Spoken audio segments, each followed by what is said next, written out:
they've been very liberal in thinking that it's okay to have you guys come in. Often when I give this briefing, it's with a smaller group and we have a chance to get to know each other a little bit. With so many of you here, I'm going to do this a little differently. And I'm going to look for sort of a show of hands introduction. Who here has worked in a clinical environment anyway before this? Okay. So what did you do? What did I do in the clinical environment? Yeah. Well, I did some work with physicians who were developing new technology for MR imaging. So I was right there in the magnet room with patients, injecting them, dye, and so forth. So doing observations primarily. That's good stuff. Okay, somebody else, you had a legit. Yeah, I was a nursing student for 2 years before I switched majors, so I have a lot of clinical time. Cool. There were some more hands here in the middle. Anesthesiologist. Cool. So a little bit of patient care there. I'm Josh. A lot of patient care there. I'm an emergency physician by clinical trade at Presby. And I got my start in medicine because I set out to be a bioengineer and I was working my way through school in an emergency department. And I thought it was really good because I'd be near the machines, I'd understand how they're being applied, and I'd have a leg up on everybody else. I really understand how the equipment got used. Two things happened. First one was I was right. I had a leg up on everybody. And so when I worked as a medical safety engineer, and somebody would say, oh, that heart monitor will never be near a patient, so they'll never be able to urinate on it and get it wet and cause a short circuit. Well, I had worked there, and I was the guy who put the heart monitor between the patient's legs during cardiac arrest, and of course they peed on it. And so of course water was a hazard, and I had context in which to understand what's going on. The second thing was, I got the bug and figured out I actually needed to be a doctor. And you know, it wasn't the flight path I thought I was on. I had no intention of being a doctor, but hanging around in a clinical environment enough time, it really appealed to me. I'm glad I did it. And if you told me then, oh, and you'll end up being a dean too, you know, 3 careers is going to be at least 1 too many. So what am I going to tell you about here? Well, the handout summarizes it, but let me fill it in. So we're going to talk about behavior in general, the appropriate professional behavior for a clinical environment. We're going to talk about specific issues of confidentiality, because that's a really big deal. Then we're going to talk about safety. It's the patient safety and your safety both. And in a way, safety is the very first issue, because at the end of the day, you're supposed to go home healthy and uninjured. And you'll watch some police dramas or something on TV, and they say, first job every shift is to go home alive at the end of the shift. That's a good cause for the cops. But for you too, you're not supposed to get sick or injured by having gone into the hospital environment. So why don't we start with safety issues? Because it really is job one, and it's something that makes some people nervous even if they don't talk about it. There are truly evil germs lurking in hospitals nowadays. And if you come out of a hospital or a doctor's office and feel a little creepy and you need to wash your hands, you're thinking the right way. There are just nasty bugs, and you really don't want any of them. Think of it. If it was bad enough to put a patient in the hospital, do you want it? Do you want to bring it home? Do you want it on your hands when you touch your doorknob or your steering wheel of your car, or bring it home to your family and go eat something? Right? No, you don't want what they have. Protection against this begins in the simplest way. What do you think is the simplest thing to do to protect yourself? Hand washing. Yeah. It's quaint, it's cheap, it works. And you know, you see these alcohol-based hand gels and Purell and little wipes and stuff, and that's all very nice. They work great too, and we encourage you to use those. And the doctors that you'll rotate through with, you'll see that they use a lot of that. But at the end of the day, we wash our hands like we mean it. Now, I have a friend who's a family medicine doctor who has the best explanation of this ever. And I'm going to risk making you a tad queasy. But you're going to go to a medical place, you might get queasy. So hang on with me for a minute. But imagine when you wash your hands, the spirit with which you need to wash your hands is as if everything you just touched had stool on it, feces. And you want to get that off your hands. Any question about how serious it is to wash your hands? So wash your hands like you mean it. And then you'll have so many less germs to contend with. And so you'll have less head colds and less diarrhea and less of everything in between. And that's what we do now to protect ourselves. cells, and I get a lot less colds and everything else, and it's good. And when you do it, it just becomes habit. You may see people around you not wash their hands every time that it seems like they should. That doesn't mean you have to follow their habit. So the good habit would be, if you're going with the doctor into a patient's room, before they touch the patient, before they touch anything else, they should either wash their hands, they can stop at that alcohol hand cleaner and do a cleaning with it. Sometimes when there's a little dispenser, it'll squeeze out a little ball of foam about the size of a ping pong ball. That's a good size when you get the foam ball. Otherwise, a squirt or two of the alcohol stuff, scrub it up good and let air dry. And that does a great job with the majority of things we're trying to get rid of. How I really do it, I may do that frequently during seeing patients, but when I'm confronted with the chance to use a real live sink and soap and paper towels, I go for it. 'Cause it's even better. The alcohol kills things, soap and water gets them off of my hands. And the last stop I make of the day, even if I haven't been with a patient right then, is I wash my hands one more time before I leave. Because whatever it is, I want to leave at the hospital. I don't want to take it off. Questions about that part? So I started off on a low note, right? That sounds scary. But that's the easy part. And you all know how to wash your hands. Just do the things that our parents taught us we're supposed to do, and you're going to be good with that part. What about more scary things like blood and needles and sharp objects? There is a mode of practice in the hospital called standard precautions. Does anybody know what that is?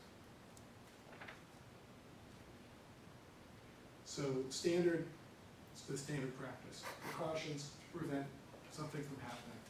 We take a philosophy that every body fluid might be infectious. So blood, urine, stool, and so on. But we don't really know that. And the average person, you know, if you were sweating and I shook hands with you, I'm not going to get an infection from shaking hands with you. And I don't think that way. But when we're dealing with patients, it's good to think that way. It's the same thing. So if the patient coughed on their hand and then shook hands with you, you wouldn't like that. That would seem yucky.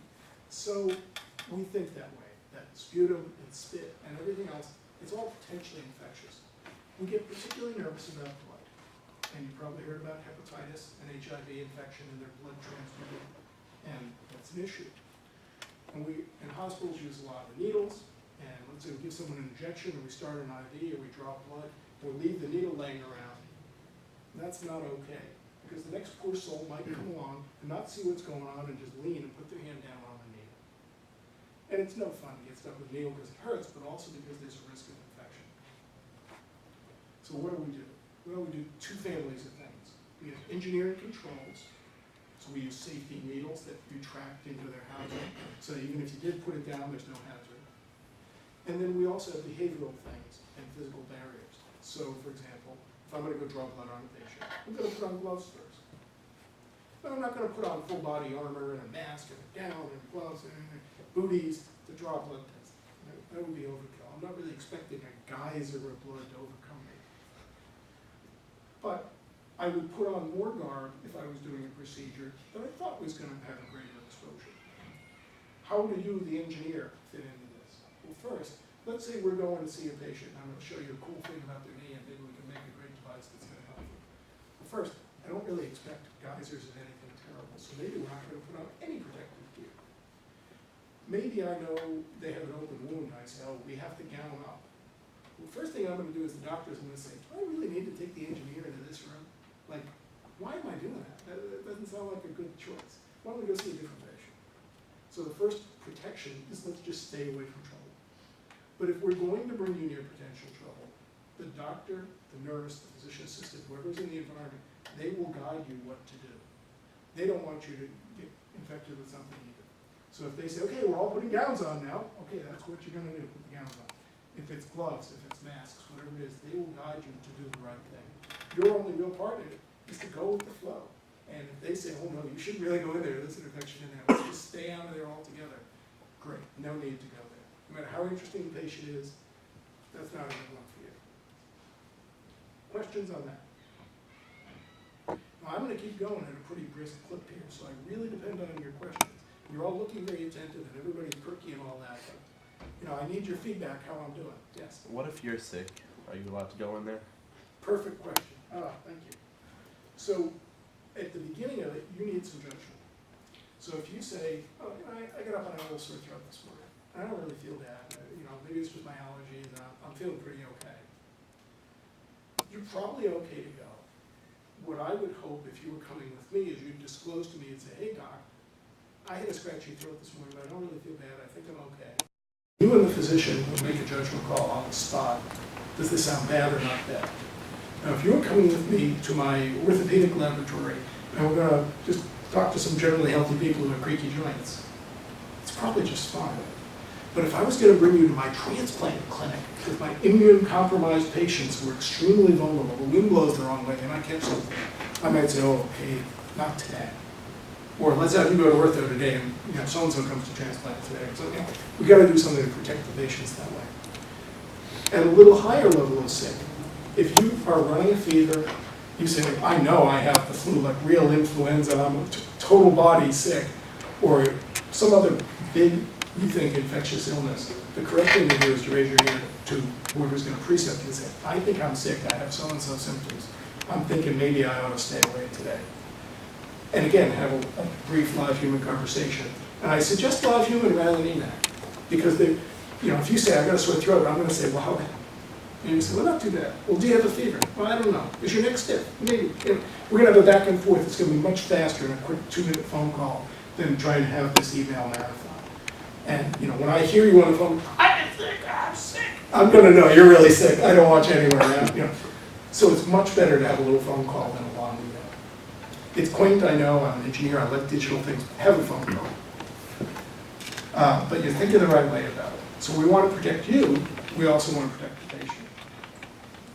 Now part of what we're doing with these gloves, gowns, hand washing, is exactly protecting the patient. Because if we don't do those things, and I come over and I treat this patient, and I draw his blood, and I don't really do the best job washing my hands, and then I come and draw his blood, I have a fair chance of moving whatever he's got and giving it to him. And this is one of the critical ways that we're seeing a spread of certain hospital-acquired infections, including ones that cause diarrhea and resistant staph germs, which are untreatable in some cases, truly, totally untreatable. Scary stuff. Healthcare providers being the vector that moves it from one person to another. Have you guys heard of the Black Plague? Anybody know? Somebody tell me what that is.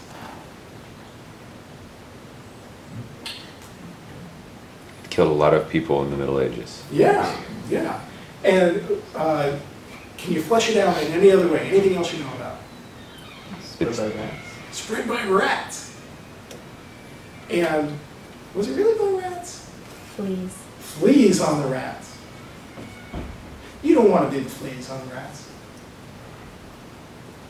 Wash your hands in between seeing different patients. Don't be the fleas on the rats. I think it's a vivid enough picture, we'll all remember. On the sheet here, I talk about something called situational awareness. Now, that's usually a military term or a police term.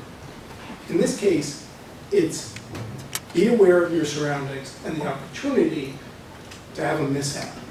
So, for example, it'd be easy enough for me to decide that I'm going to be chatting with you guys and I want the camera here, so this is trouble. So I might come over here and lean like this. Before you put your hand down on things, look where you're putting it. Maybe somebody snapped open a glass vial of medication and messed up and put the broken top down on that table that you're about to put your hand down on. Put a needle down on the bed and forgot to pick it up. They shouldn't do that. That's wrong. But people make mistakes. They make omissions. Your part of being safe is to be aware. And so before you lean on something, sit on something, slide your hand into something, you look where you're putting it. No different than if you were rock climbing, you don't climb up on the ledge without looking to see if there's a snake up there. There are snakes everywhere. Look before you put your hand down. Look before you sit down. Don't assume that everybody else got it right. By doing that, you will avoid most of everybody else's mistakes. So you're already doing the right thing for yourself. Now you're aware of your surroundings. You avoid other people's mistakes. Now it goes even further. It's not just sharp objects. Somebody will stand an oxygen cylinder when it should be laying down. It should be secured to a wall. Somebody will be coming down the hall with a stretcher and they can't see over it. part of your situational awareness is, see a stretcher coming at you. It's not a good idea to think it's gonna stop magically. It's a much better idea to get out of the way and let it go by. You see an oxygen cylinder. It could fall on your open-toed shoes and crush your little toes, and so we encourage you to have closed-toe shoes for a little extra protection. Do you need steel-toe army boots? No. But sandals? No, probably not in a hospital. Even if they let you, I wouldn't do it because it's too easy to get your toes run over, stubbed, crushed with an oxygen tank, all kinds of stuff. And so, just regular shoes. But maintaining that awareness of what's going on around you has you putting your own safety first works out better. Nobody else is going to look out for you the way you do.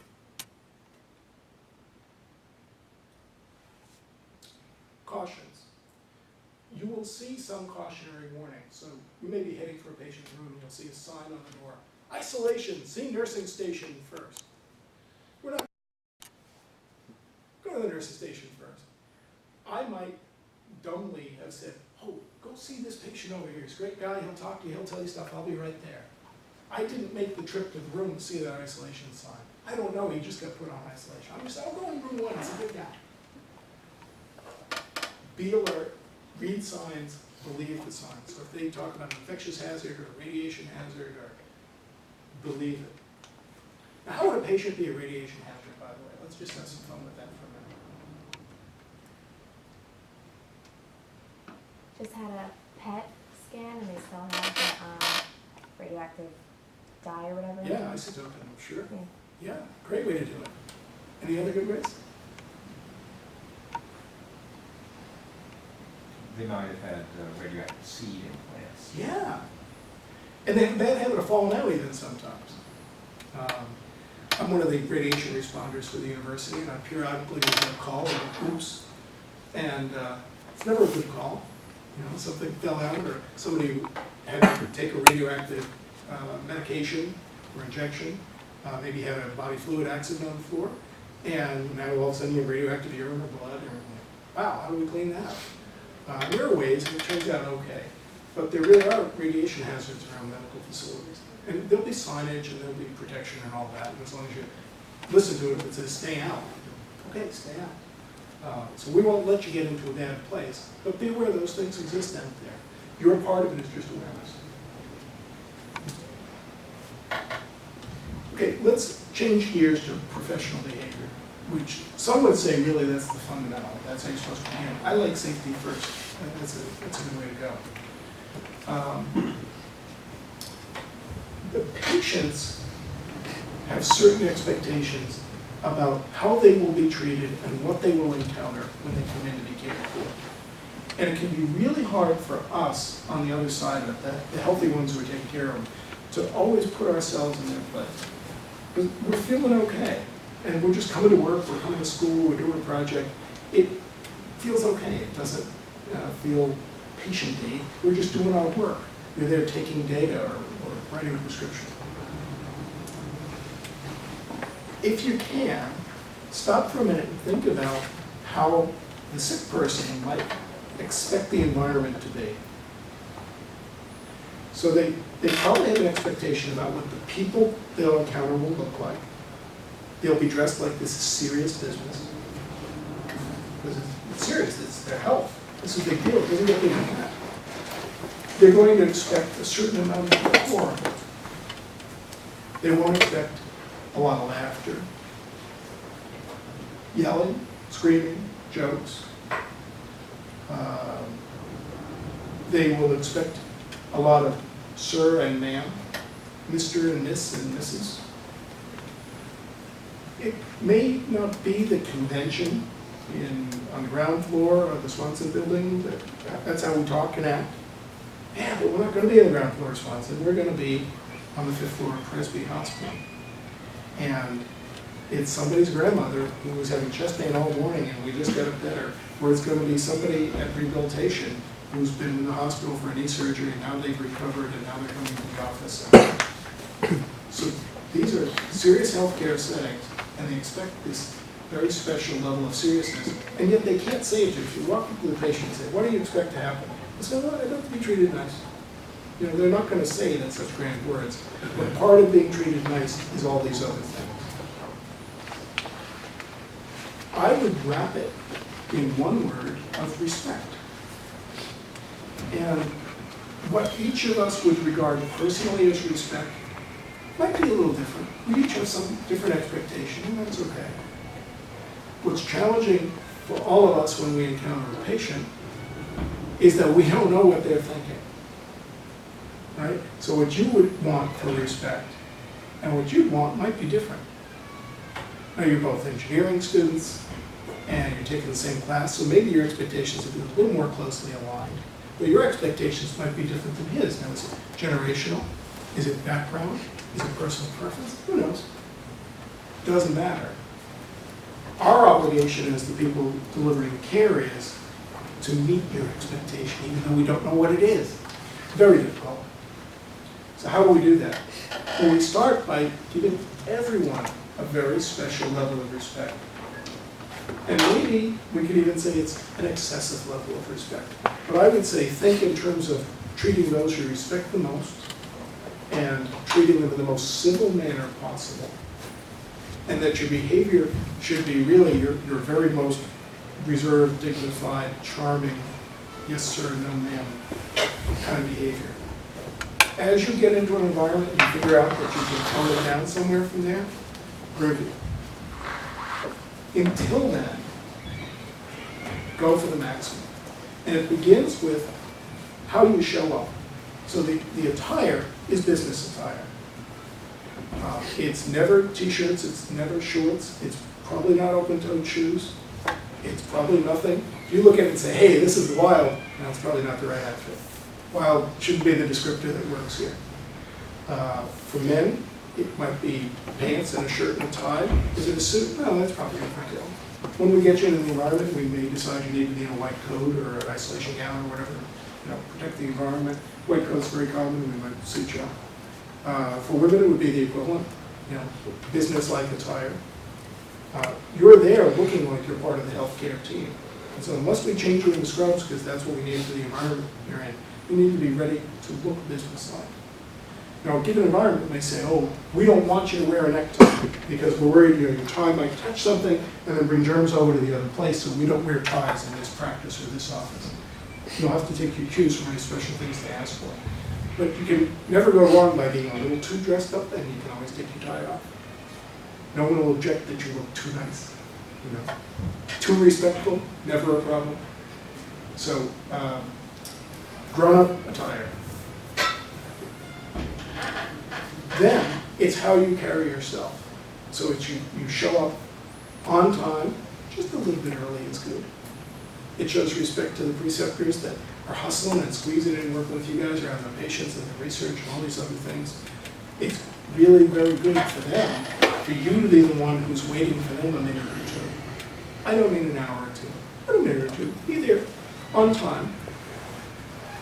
I got it too close your eye for your class today.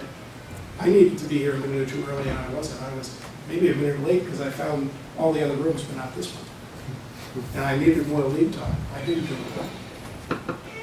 So don't do as I do, do as I say, please. Part of respect is something so basic and silly, but it's really important. It's honesty.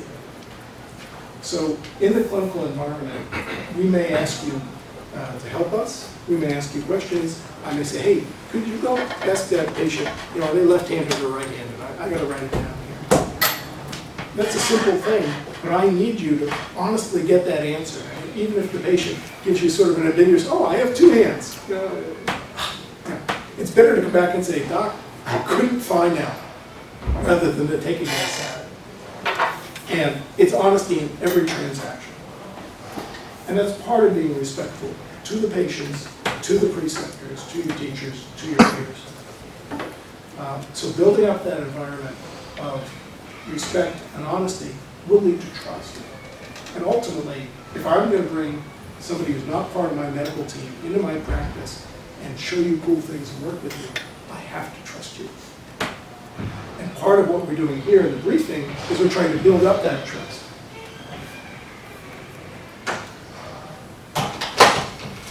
Knowing that all of you have been briefed in on how to behave, what the rules of the road are, pre-stages that you are trustworthy. So it's for you to maintain. We're telling them, we met this crowd, we know who you are, you're not some strangers off the street. You're our colleagues and we have a good thing going on. Trust them. So they want to trust you, they mean to trust you. So you show up looking the part, you behave the part, and it all kind of comes together very nicely. Questions about that part? And I realize some of this might seem screamingly obvious, but we need to have to talk about it. Ethics.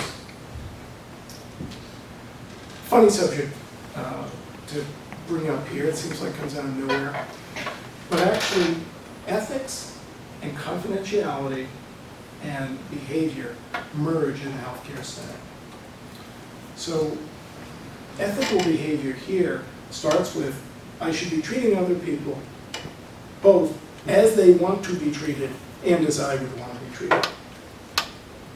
So highest standard available.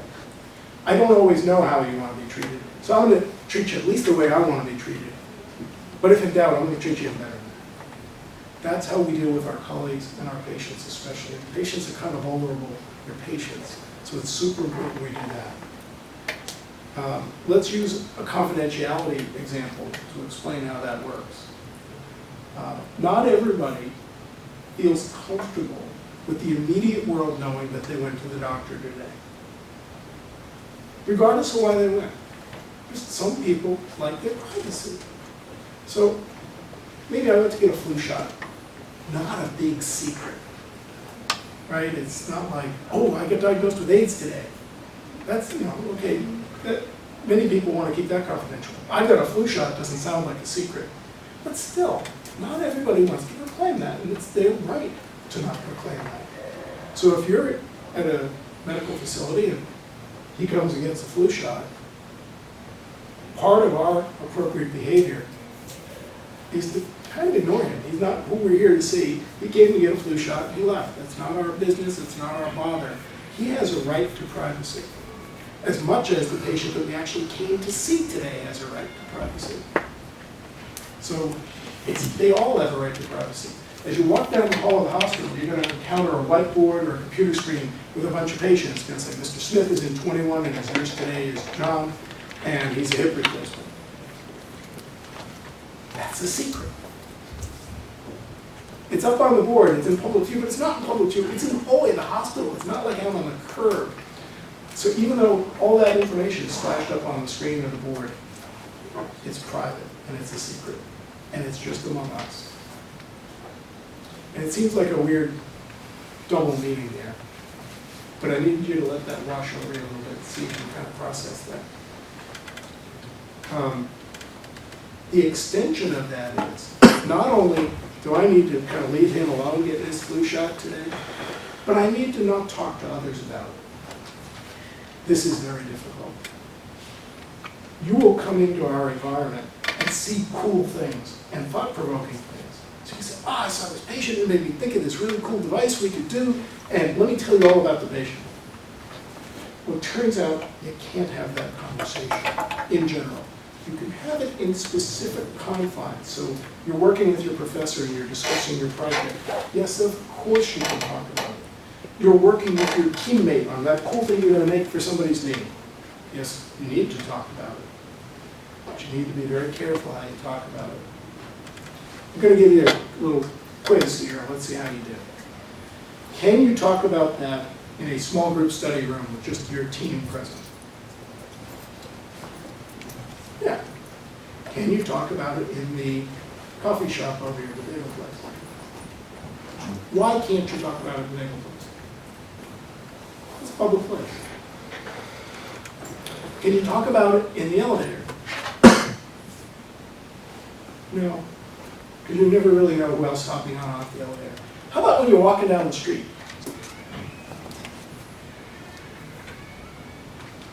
I mean, there's a lot of street noise. Who's going to hear? I got a head shaking no, I got kind of a no.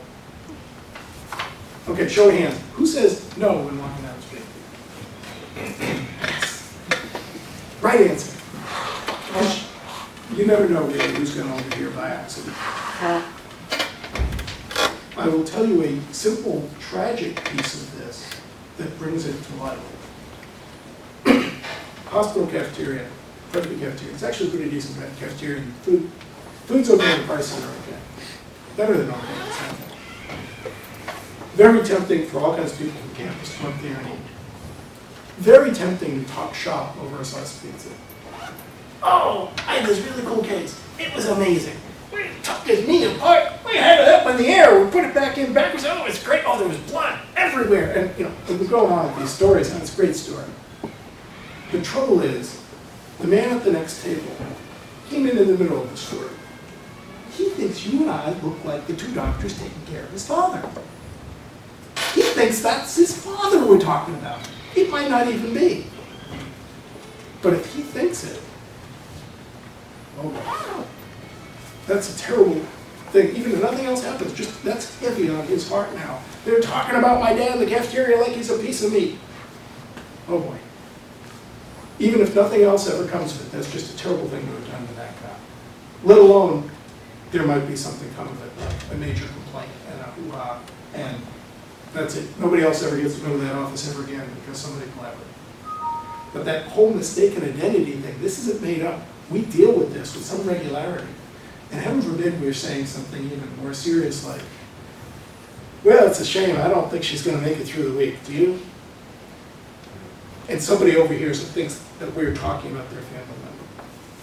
Oh boy, no, that's awful. So we have to be very cautious where we talk about things that we see in the clinical environment. And if in doubt, the right answer is don't. As an add-on to that, you can't bring the cool stories home. So you can't go home, you've got a roommate, a spouse, a parent, you're dying to tell them about this amazingly cool thing you saw. I'm sorry, but you've got to maintain patient confidentiality. Because I saw a really cool thing at the orthopedic clinic today, and it's great, I want to do a project on it. You may have to kind of zip it right about there. You can't go into details about the patients. And in the worst case, sometimes you'll stumble into that you're telling someone about it, and it turns out to be someone they know, and wow, if we breach confidentiality, that's just the worst. But even if they don't know it, we just can't do it. Any questions about that?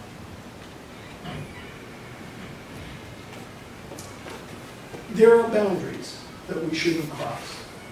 So you may get to be seeing a certain patient more than one time, and they may consider you really a very nice person, and they look forward to the next time they talk to you. They may not have it completely clear in their head what your role in their healthcare team is. Realize you're there sort of to learn from them and get good ideas and work on projects. But they may even have an unclear notion that you're one of their care providers. They're, maybe you're a medical student. You know you're a student, maybe you're a medical student. Well, that's not like a doctor, so you're one of the doctors. Okay, I get it. And not everybody's going to be completely clear about this stuff. And not everybody you meet is always clear-headed. Realize, people may look perky, but maybe their thinking isn't perfect that day.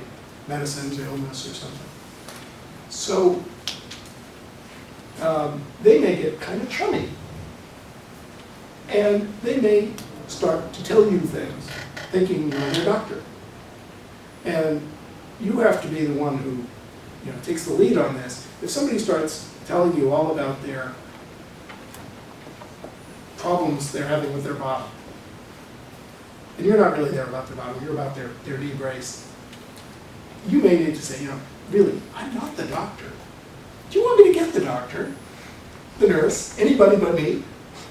And you shouldn't really be left a whole lot of times in one-on-one situations where you're going to be burdened with things you really shouldn't be hearing, or in case of mistaken identity. But look yourself in the mirror. You look like doctors and nurses and nurse practitioners and physician assistants. You're the right ages. You're good-looking people. You're going to be dressed professionally. You'll be very convincing. So they may start to think you're their health provider and tell you things or interact with you in ways that you can sense immediately, this isn't right. I'm the engineer. I'm not the doctor here. You got to take the high road, raise your hand, and say, let me make sure the doctor's here. Another example where the relationship might go wrong is they might kind of take a liking to you. And, you know, say, gee, I'd love to continue this conversation. I'll be done with this doctor's appointment and I can meet you later for coffee. I don't know, that sounds like a nice invitation. You'd love to talk to them more, hear more about the thing, get your creative ideas going. Should you go have coffee with them? You got a yes. Okay. You like coffee? Okay, no. We have a few other no's. For those of you who are shaking your head, no. Why not?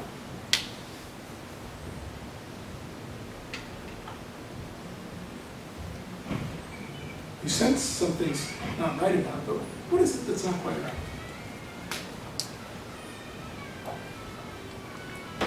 You don't really want to set a precedent for always being available to meet with them. They might get in their heads, like you said, to do actually make a solution. There might have some expectations from you that you can't deliver. Sure, very reasonable. You're crossing the ethical boundaries. Yeah, and there is a certain boundary there. We're building a professional relationship that is staged in a certain place, under certain conditions. And the coffee shop is not that place or those conditions. So there's an expectations piece, there's an ethical boundary piece. There's also a concern that it's setting up some type of not appropriate relationship. At a minimum, we're setting up a relationship where you're interacting with a patient under a certain amount of supervision. And with that supervision, we feel it's okay for you to have these interactions. We also feel that all the other interactions are not okay. We're setting that as a ground rule. So getting together with them at the coffee shop breaks that ground rule. The other part of it is, sometimes these relationships might go beyond just coffee. Somebody might actually think you're kind of pleasant, kind of attractive. Are you single? We need to avoid setting that up. That's not okay. We don't need to exchange gifts, meals, favors. And I'll tell you, we'll have a grateful patient bringing a batch of brownies to the doctor's office. That stuff will happen sometimes. We don't throw the brownies back at the patient. We graciously decline, or we accept them and say, well, we really can't. We'll wrap them up so you can take them back home. We tactfully dance around it and help the patient not feel bad about their kind gesture, but at the same time, we can't really accept gifts and things from patients. And individual doctors and private practice offices want to do this differently, and that's up to them, and that's okay. My mother used to make brownies for her dentist all the time. He really liked brownies, she liked making brownies, it was a match. They did a thing. For parameters of your program, we're not doing gifts, we're not even doing food gifts. It's just off the table. Be honored if somebody likes you so much or likes your work so much. I want to give you a gift. You have to politely decline.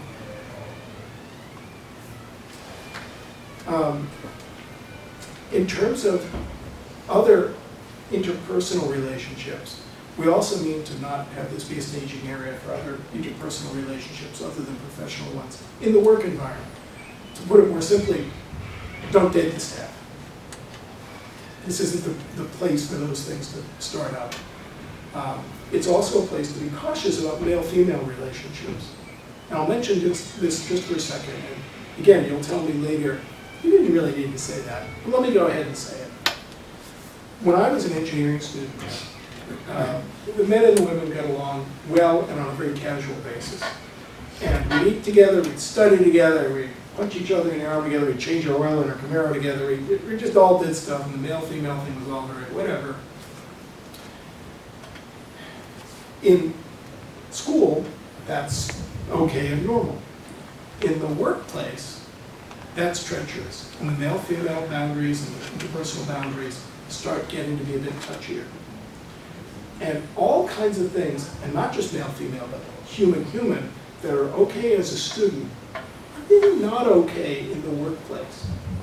So an example would be, if we were heading back to a dormitory at the end of the day, and I spotted my friend across the lobby, it would be totally reasonable for me to run over, sneak up behind him, and jump on his back. That would just be zany behavior, right? But I'd never do that in the workplace. That would totally not be okay. I wouldn't think anything out at a social event, maybe, you know, punch my buddy in the shoulder. Hey, we're getting her out there, punch him in the shoulder. Okay. Sure. In the workplace, that's called physical violence, and you can get arrested. Right? That's assault, simple assault. I may be so pleased to see my friend that I haven't seen before. How are you? It's so good to see you again. In the workplace, that's groovy.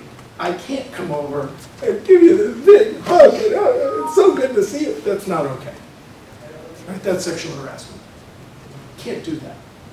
I can be very pleased to see you. Social occasion, away from the hospital, sure, I hug my friend. Why not? Now, have I ever hugged my friend at the hospital, male or female? Yes, I have. Am I been nice? Yeah, I got to know who I'm hugging now. These got to be my old friends from 30 years, and I know exactly. And they were at my wedding, and they know my wife and my kids. And this all got to be really. And even then, an independent observer might look at that and go, "Ooh, what was that? That was bad." So it's just safer not to do that stuff. Now, what's weird about it is things that you would think might be very innocent. Now, I was trying to give you an exaggerated thing there. The things that you might think are innocent might be misconstrued by someone. And so maybe your style is to thank somebody and pat them on the shoulder. Male or female, it's just what you do, it's your thing. No, I'm sorry, that's like too much. Handshaking is good. Above the wrist, not good. You gotta kind of like cut it off there. That's how far up the arms you can go. And it's a funny artificial boundary, but it's a really safe one. And so, are any of you students of presidential behavior? Many of you study how presidents behave? Sometimes we have someone who does. So the next couple of times the president's on television, president of anybody's country, but our presidents are on there a lot, so it's easy to see. Watch their manners, watch things they do, and then see if you go back on the internet and get some video of President Clinton working the crowd. And he has different mannerisms than President Obama does. And so President Clinton had a certain mannerism when he was speaking. He did a closed fist, thumb up slightly. He didn't point it. And so he never really was being pointed at, which can be rude in some cultures. But he could still point and make his point. That was one of his mannerisms. But another one of his mannerisms that was really great at connecting with people is when he'd come and shake your hand. Yeah, he could shake your hand, but that's just a handshake, right? But if he really needed to connect with you, do you know this one? Do you know what I'm remembering? So no, they both remind me. he'd shake here. Here, you gotta stand up so they can see. So you come in for the shake, but if I really, I need the donation for my campaigns, when I shake, I get the elbow. So I got the elbow in here. So we're really shaking, we're connecting. I can count on you, right? Absolutely. All right. You can't do that in the hospital. The elbow part's off limits. Now, why did I just do all this theater? Because I need you to remember this. So this was supposed to be memorable. But it's important. You're running for president, you can do different roles, it's up to you.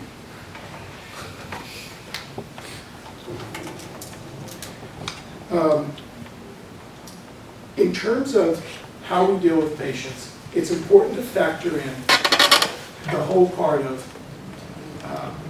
what is culturally competent for the patient. So the things and statements and behaviors that are right for you might not be right for someone else.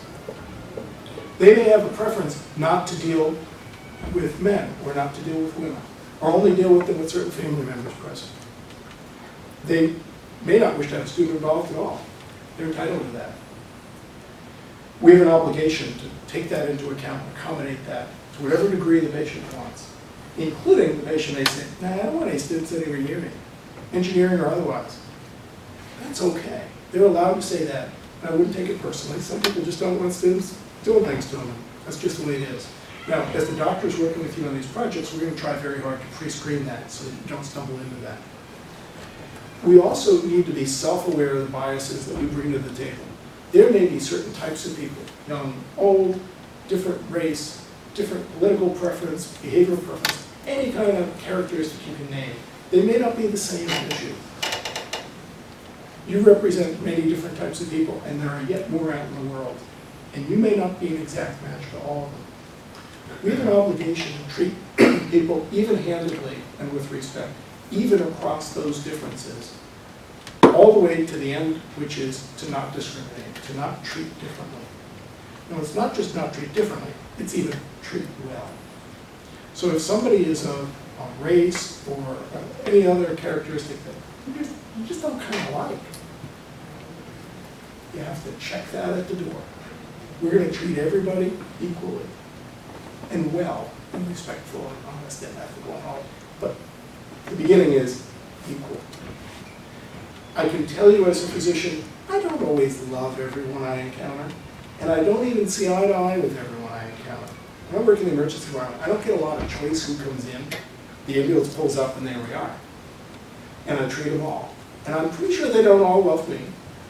And I know sometimes that, they're really different point of view in mine. And I might say, well, this isn't who I would choose to hang out with. But I gotta treat them well. They're sick, they came to see me. We need you to take up that same kind of behavior and treat people equally. Again, you might say, wow, for you personally, this is so obvious. Of course you do that.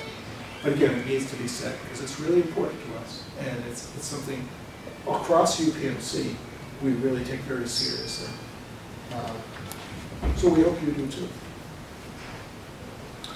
A couple of other details then of our professional behavior. You're going to interact as part of the healthcare team. The patient, again, may mistake you as one of their caregivers. The key is for you to be upfront in your role to the healthcare team and to the patient. No one should be confused that you're the engineer in training, and that's why you're there. Very important to be clear about your identity. Patients may still be foggy about it. You got to do your part and try and have them not be foggy, at least because you've represented yourself very clearly. We're always going to act in the interest of the patient. So even though it might be really cool to try something out on a patient, no, we can't do it just because it's cool. It's got to be beneficial to the patient. If in doubt, we always err on the side of what's very best for the patient. In terms of taking care of the patient, confidentiality of their medical information is absolutely primal. So not only the one that we see walk in and say, hey, I just saw Professor so-and-so getting a flu shot. No, you can't. You can't disclose that. But beyond that, you're going to see the patient, you're going to see their x-rays and MRIs and their medical record. All of that is highly confidential. It has to stay in the healthcare setting. It can't be removed in any form, and that includes taking pictures. This is really big. This gets people in trouble with some regularity around the country. Locally here, it has not been a problem. I need you with me 100%. If there was any part of this you're sleeping through, I need you awake now. You can't take pictures of the patient, of the diagnostic materials, of the medical record. That will be jail time. And it'll be the end of this program completely, the first time it happens. The hospital will shut it down. No one's told me that officially, but I'm pretty confident in that. Is everybody with me? I need eye contact telling me that everybody's with me, even in the back row, on the right. Hello? You're with me? Give me a thumbs up if you know what I was just talking about. Okay, this is very serious. So, no pictures, please. And don't even give somebody the impression you were taking a picture. And so if that means leaving your phone in your pocket, just leave it there. Let me ask you a question. One of the things that the students will be doing is structured observation. We'll be going into a clinical environment and trying to sketch out the layout of a room and where equipment is and how big and that kind of people in there. Is it okay to take a picture if there are no people present, no records present, and you're just kind of getting the lay of the land? Is that out?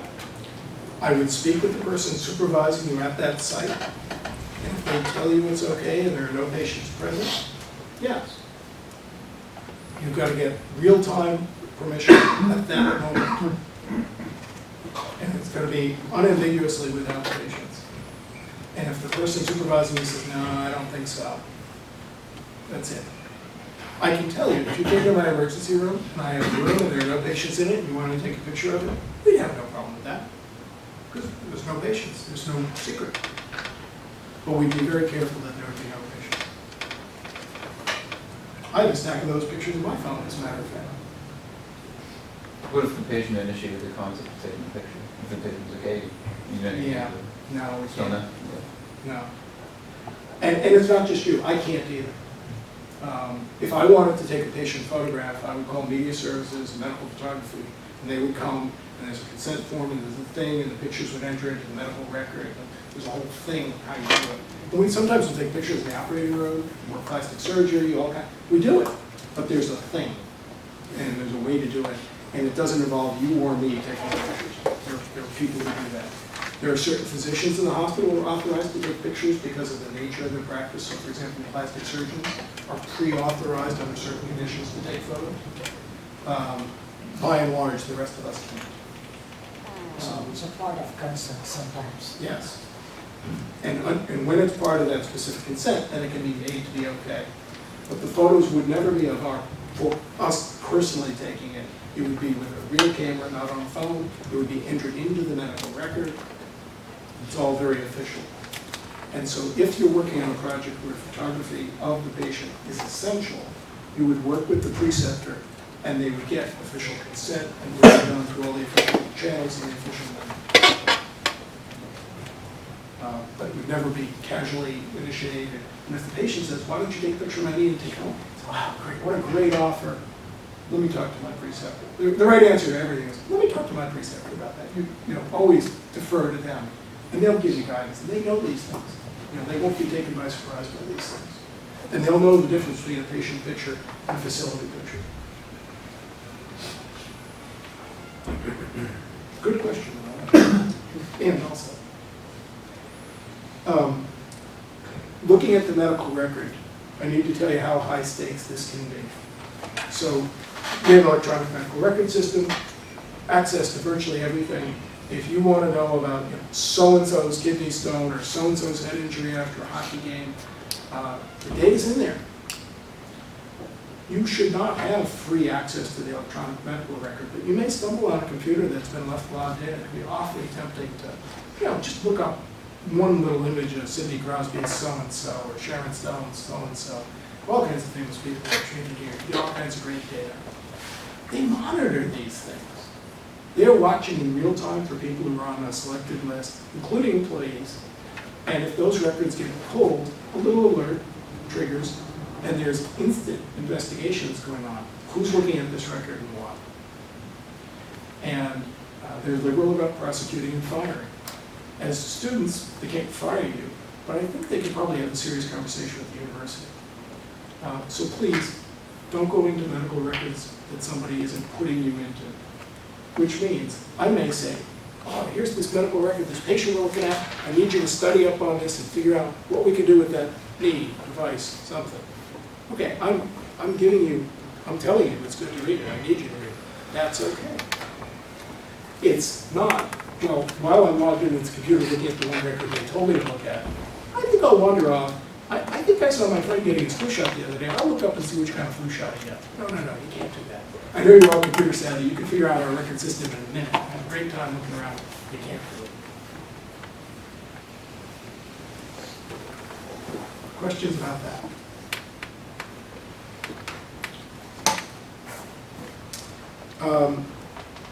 Social media. It should go as an obvious connection that if you can't talk about the patients outside, you can't take pictures of them, and you can't go read records that aren't the ones relevant to your immediate work, that you can't really talk about this on Facebook and all the other social media platforms. But it doesn't go without saying, because there are people who do it. Please, don't do that. That will get us in all kinds of hot water, and get you in hot water. You say, well, nobody will ever know. Who's looking at my Facebook account? Too many people. So you can't do it. It's a violation of UPMC policy. It's not a matter of freedom of speech. It's a matter of patient confidentiality. And so really, even if you do it in real terms, well, I went to this hospital in Pittsburgh and I saw this really cool thing, and I can't really tell you exactly what it was, but let me sort of tell you what it is. And you start calling that out. No, please don't. This isn't something to blog about or put on Facebook. You've got to just really treat this as super confidential stuff. I'm 52 years old. I've made it this long without ever blogging or posting anything about one of my patients on the internet. Join me in this. You could do it. The last thing to talk about here is how we handle communications and documents. We talked about where it's okay to talk publicly and privately about patients and patient-related material. The answer is never in public and in private, only with people who have a need to know. If documents are created related to a patient, we have special ways to dispose of them, which always include keeping them inside the health facility. Now, you may talk to a patient and make some personal notes about the encounter. That's okay. You're allowed to make your notes about it. That's part of your work. Talking to this patient, hearing how their knee is creaking, they're going to invent the next thing to fix their knee. That's cool. You're allowed to do that. You cannot take a piece of the medical record out of the hospital. You cannot make a photocopy of it. You can't take a photograph of it. You can't transmit it electronically. You can't fax it. And when it comes time to dispose of any of those kind of documents, let's say there was a medical record, we printed a couple of screens so we can look at them, we're done with them for the day. There is going to be some specified receptacle in that place where those papers go. It's not just in ordinary trash. There'll be a shred bin or burn box or something. There'll be a proper way to dispose of it. And your preceptors will be able to guide you where that is. Take it seriously. It helps us not have information of people just accidentally leak out, even without malice. Just leaking it out is a problem. We're longer than the time that we really had for this. You've been good sports about listening and staying perky at 5 o'clock, and some people really are kind of tuning out. There's much more to this. This is a semester and more's worth of conversation that we have with medical students, and we've gone through it here in an hour. It would be sensible if you had questions, and so I'm going to try to feel that we have a little more time for questions.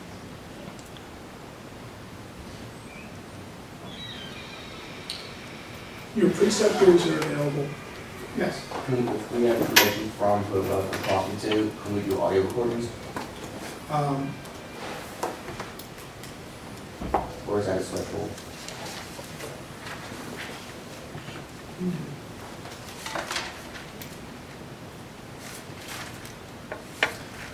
I don't know. Making it up on the spot, my answer would be to talk to your preceptor about it. My sense is you could do a recording. They would need to come up with a consent form.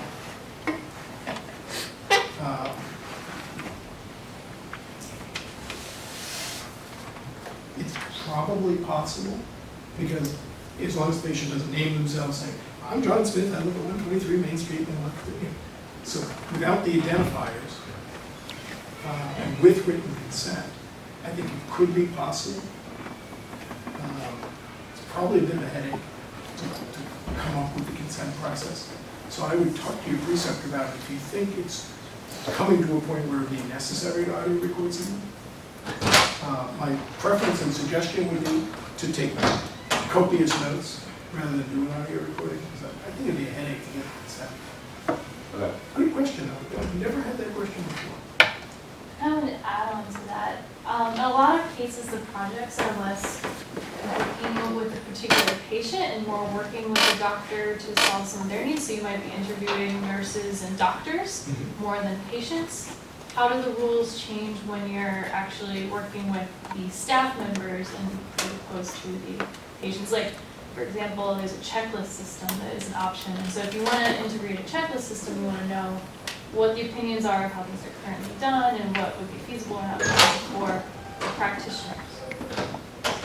How do the rules of recording, pictures, information, whatever, change or vary when your primary target is observing doctors and nurses? So pictures of staff, you have two issues. One is it has to be approved at an institutional level. So you need to talk to your preceptor and they need to run that up the food chain to see if that's okay. Then the individual needs to consent, because we all have the right to say, no, I don't want to have that. So whether it's a still picture or video or whatever, say you're doing a motion study, have someone moves through the unit, it's consent at an institutional level and at the individual person level. In terms of an audio recording of an interview with someone, again, I would talk to your preceptor about it. really be clear, do you really need an audio recording, or could you just take copious notes? Audio recording, again, you're gonna need consent from the individual, and to protect yourself, I think probably needs to be a written consent. I would think through how you can avoid having to go down that pathway, because that's clunky. So it's not totally impossible. And I would talk to your preceptor about why you really need it, and is there a decent alternative to it. Note-taking really may be an easier, low-resistance way to get the information. You look skeptical. I mean, I think it's important to understand for all cases, like right now, you might not know whether or not note-taking or audio recording is gonna work for what you're doing. So instead of saying like, try not to do it, if it has to happen, what do you do? What's the appropriate response? Right, so I would start with the preceptor, and they would need to scope out the environment, including whether for the exact setting you're in, there are any institutional constraints that simply say no. Another piece of it, realize that in healthcare we have some union workers, non-union workers. You make it into union issues. And does a union rep have to approve the recording or something like this? We're into a depth that I don't know, but I know lawyers do get involved in those things. So you may need different levels of permission, even though the individual says, sure, you can record me. Well, the shop steward says no, or the institution says no. So you may need multiple permissions to do a recording where a conversation and a note-taking would be like no resistance at all. So it's tricky. I wouldn't say never, but I'd say it may add a burden to your project and slow you down. But if it's vital, I think the beginning point is to talk to the project preceptor and understand, can they open that up? I may also be painting a gloom and doom picture unnecessarily, and they may say, oh yeah, we've done it before, it's no problem. Great, so there's no harm in asking. I can tell you in the emergency department, we have some prohibitions on audio and video recording of all sorts of things. And the nature of the environment, we can't always control the background. If we take it out of the emergency department, conference room or something, all sorts of things become possible. So some of it has to do literally with the environment that you're in, because of what might be overheard or accidentally seen or so on. So talking to the preceptor to try and nuance the thing would be a really great way to go. What about, there's not patient identifiers because there aren't patients, would you be able to say nurse and like a name? Like how, all of the rules, how do they apply to?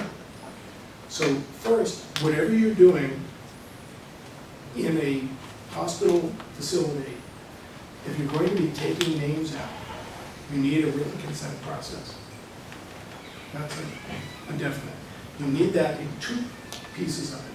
UPMC has requirements about that, and the University of Pittsburgh has requirements about that. And you're living in both worlds if you're in a clinical place. So that will need to be fulfilled. The preceptor will need to have clarity. Whose consent process do they need to follow? Who maintains that consent? Who keeps it on file? And it's probably not you, it's probably the place. Because you'll come and go and they'll still be there. The other piece of it is, can you take that information away to elsewhere? That has to be the consent process. Two is, it's not just consent to be recorded, what is the use of the recording? So if you're going to take it home to take notes, you know, it helps you remember things and make a good report, versus it's going to be for public presentation as part of a thing. There has to be clarity about that part of it. So I didn't mean recording anymore. I just meant notes at all, Sure. talking about information. So How much do you have to strip identification if it's not a patient in So- any form? So if you're talking about humans, you need to strip identifiers. If they give you consent that, no, you can take my stuff away and you don't have to strip my identifiers, a human can do that. A human can consent to that. Otherwise, you should preserve their confidentiality. If you're behaving as a researcher, it shouldn't matter if this is Nurse John or Nurse Nancy. It's a nurse. It's a male nurse. It's a female nurse, but it doesn't matter that it's John or Nancy. It's nurse one. So where there is no need, you should really, it's good practice to preserve that confidentiality and anonymity while preserving the integrity of the data. So I don't mean to compromise the data, but there's no reason not to protect them. If somebody says, no, I want you to say it's me, this is really, okay. Right, it's okay, it is me. Yeah, sure. You know, so John Mahoney says, go ahead, use me. okay. As a practical matter, I don't know if that's high value. You know, it was John versus Charlie, you know, whatever. In terms of your ability to take the information and use it in a third-party use, your end of this bargain is to be very clear with the health professionals you're working with. What is your use? So when you're interviewing someone and you say, I'm here to just ask you some questions, that's really different than, I'm here to ask you some questions and I want to take detailed notes and I might use what you say in a report I present publicly. So it's correct for you to be upfront about it. I don't think you're going to ask and do things that somebody would be so embarrassed about that they shouldn't really be part of your work. But your part of it is to be very upfront about exactly what you're doing. And that opens the door to you have access to those things. In terms of the behavioral parts, it's all identical. The respect and the honesty and integrity and sensitivity to differences of culture and race and so on. All identical, of course. How am I doing? Am I going with the trigger? I think you've Okay. answered the question. Okay. We have time for maybe one more. Sure. Anything else?